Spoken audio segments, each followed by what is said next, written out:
تو یہ بندوبست اللہ پاک نے ہر دور میں مسلمانوں کے لیے، انسانوں کے لیے رکھا ہے کہ ایسے لوگ معاشرے کے اندر ہمیشہ موجود رہیں گے کہ جن کی صحبتوں میں، جن کے پاس بیٹھنے سے لوگوں کو دین کا حقیقی فہم حاصل ہوگا، حقیقی شعور حاصل ہوگا، ان کو پتہ چلے گا کہ دین کہتے کس کو۔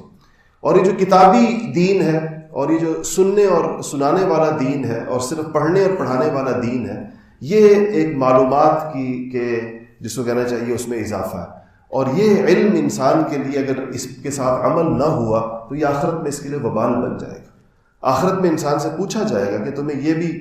پتہ تھا اور یہ بھی معلوم تھا اور یہ بھی معلوم تھا اور یہ بھی معلوم تھا، لیکن اس کے اوپر تمہارا عمل کیوں نہیں تھا؟ یہ سوال اس کے بارے میں ہوگا۔ ایک چیز یاد رکھیں کہ یہ جو سوال عمل علم کے مطابق ہوگا، یہ نفلی علم کی بات ہو رہی ہے۔ فرض علم کے اندر یہ نہیں پوچھا جائے گا کہ تمہیں یہ پتہ تھا یا نہیں پتہ تھا۔ فرض علم میں جس کی جو ہر مسلمان پہ فرض ہے، اس کی مثال بالکل ایسی ہے جیسے کوئی بندہ اگر ٹریفک کا سگنل توڑ دے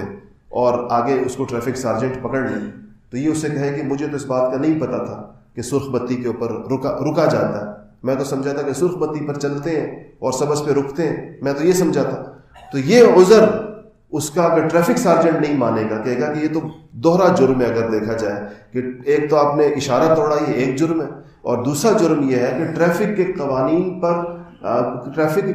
پر علم کے بغیر، اس کو جانے بغیر آپ ڈرائیونگ کر رہے ہیں۔ تو اگر کوئی ایسا ملک ہو جہاں قوانین پر عمل ہوتا ہے تو اس کے اوپر اس کو دو چالان ہوں گے، ایک علم نہ جاننے کا اور دوسرا جو ہے وہ اس کی خلاف ورزی کرنے کا۔ یہی معاملہ انسان کا فرض علم کے ساتھ